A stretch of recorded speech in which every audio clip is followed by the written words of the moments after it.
What's up, guys? Welcome back to the channel. Welcome to another video. As you can see here in the title of this clip, we're going to be watching. It says, "She walked off Charlie Kirk, WRECKS race baiting student with receipts." Let's get right into it. Hi, y'all. So before I ask my question, I want to clarify a point that y'all mentioned earlier. You said you don't believe in white privilege, correct? Yeah, it's a myth. It doesn't exist. Okay. So according to the Bureau of Prison Statistics from last month, 38.3% of our current inmate population is black. But according to the 2020 census data, only 12.2% of our national population is black. So if you don't believe in white privilege, how do you explain this disparity? So why are they in jail? It has been this way for years, since the 90s. No, why do people go to jail? Why are black people in jail at higher rates than white people? That's the question, right? Maybe because they Yes. commit more crimes than white people. But that's not true. It actually is. They do. So every independent analysis shows that blacks commit a disproportionate amount of crime. No one wants to say it out loud, but it's true. In fact, in New York, 52% of murders are committed by blacks, 40+% of arson, 60+% of drug deals. And so the question you should really be asking is what drives them to commit crimes? That's the question, right? The real question is, and maybe I can ask you, what percentage of blacks are raised with two parents in the home? So actually, according to the Uniform Crime Report for 2019, black or African American individuals committed only about 1 million crimes, while white people committed about 4 million crimes. But that's proportion. Yeah, how about the proportion? There's a lot more white people than black people in the United States. It's a 60% white country and a 14% black country. So you just proved my point. You literally, so basically that's a disproportionate amount of crime. It is. But listen, I want to say, look, you are coming up here and you're asking a question, and that's not easy to do, first and foremost, no matter what. And I really appreciate your question in front of all these people. It's hard. So thank you for asking your question. But let me point out what you just did, and you didn't know that you did it. You switched from proportion to raw numbers. That's right. And you did that to make a point that you thought you were making, but you weren't. But look, your issue was that black Americans only make up 13% of the population, and yet they make up, I think you said, like 38% of the prison population. And then you switched to raw numbers because, so black people only make up 13% of the population, but they commit 40% of all homicides and 60% of all violent crime. Unfortunately, I don't think that's anything inherent in black Americans. That's not what I'm saying.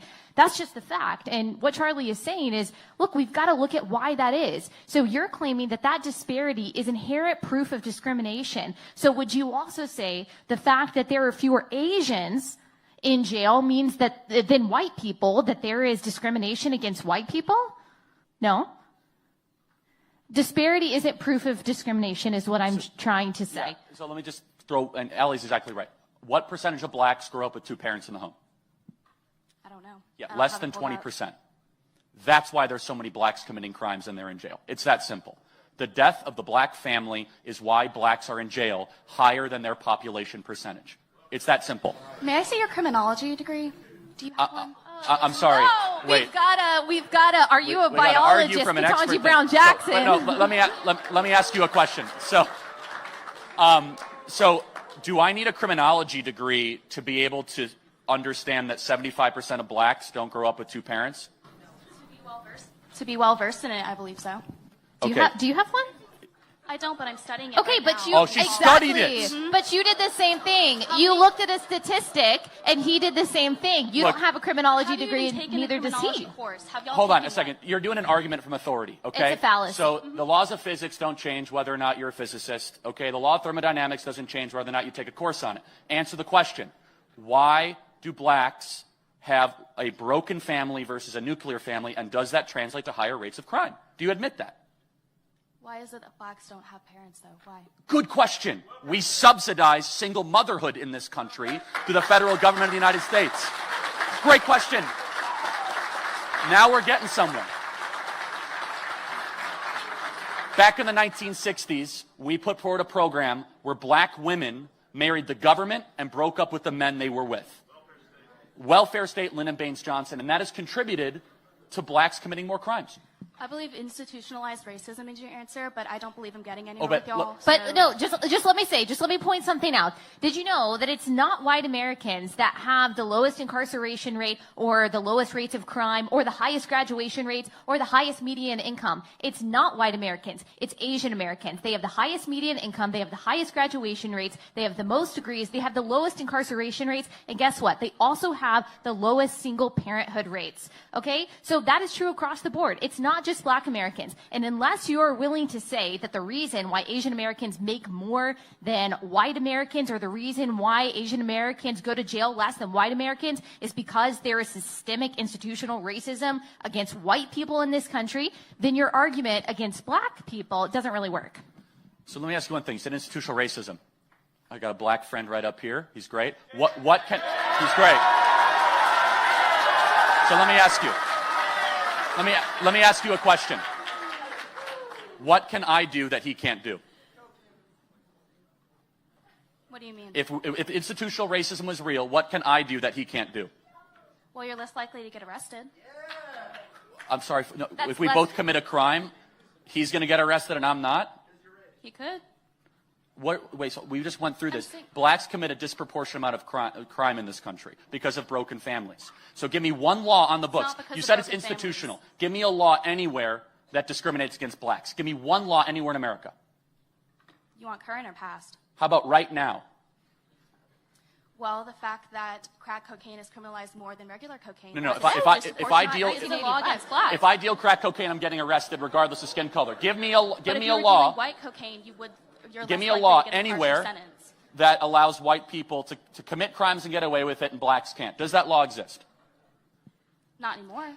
But that Because doesn't there's mean no it's not real. institutional racism in America. Because there's- The idea of institutional racism is laws on the books. Just because it's not down on paper doesn't mean it's not real. Okay, give us an example. Not just God. a disparity. Not just a God? disparity. God isn't. You don't see God. He's on paper. Read the Bible. I didn't mean it like that.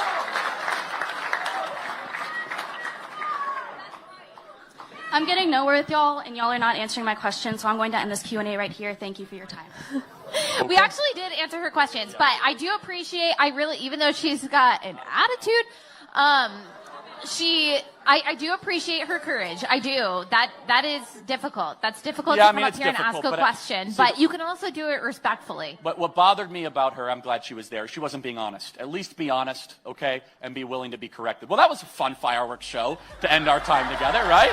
That's 100% on. Yeah, he's 100% right. At least be honest and be willing to get corrected. I mean, if you're genuinely trying to have a productive, substantive conversation, then when you're proven wrong, you have to concede, especially if it's facts, right? If it's data, statistics, you can't deny that. But shout out to Devin for this video here. If you guys want to go support his channel, great content creator. That's where I got this clip from.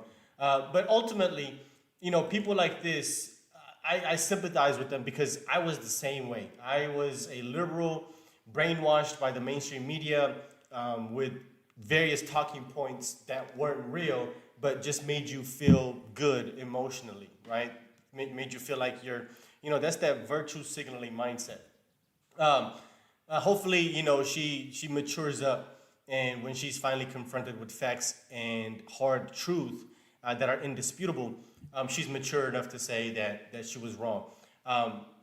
And hopefully, until that happens, nothing is really going to change unless both sides, this is not just for liberals, unless both sides are able to say, hey, I'm wrong, you were right, there's the facts, there's the data, you proved it, now I'm educated. And I don't mind doing that at all. If I'm wrong and I say something incorrect, put that in the comment section. I'll educate myself. That's what this is for. I don't know everything. But anyway, I thought this was a powerful clip here. The way that Charlie handled this young lady was very professional. He didn't degrade her or even belittle her. He was just trying to educate her.